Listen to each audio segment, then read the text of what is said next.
সিয়াম মানে হচ্ছে বিরত থাকা, আর রোজা মানে হচ্ছে উপবাস থাকা। সিয়াম নামটা নবী দিয়েছেন, সিয়াম নামটা আল্লাহ দিয়েছেন। সিয়াম হচ্ছে নাউন, কেন পরিবর্তন হলো এর জবাব কে দিবে? হিন্দু উপবাস থাকে, রোজা সবাই থাকতে পারে, সিয়াম সবাই থাকতে পারে না। সূর্য ওঠার পূর্ব থেকে ফজরের আজান থেকে নিয়ে সূর্য ডুবা পর্যন্ত খাওয়া পান করা যাবতীয় অপছন্দ কথা ও কর্ম থেকে বিরত থাকার নাম হচ্ছে সিয়াম।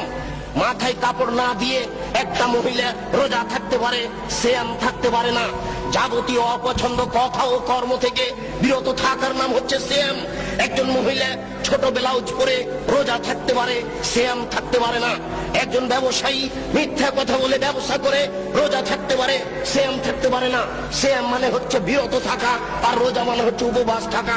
ঘুম থেকে উঠে সকালে দাড়ি চাচার পরে বাজারে যাবে, এই ছেলে রোজা থাকতে পারে, সিয়াম থাকতে পারে না। অসম্ভব হতে পারে না। শরীয়তের হুকুম নয়, শরীয়ত কারো ব্যক্তিগত ইচ্ছে চলে না, সে তার নিজের গতিতে চলে। রোজা থাকা সহজ হতে পারে, সিয়াম থাকা সহজ নয়।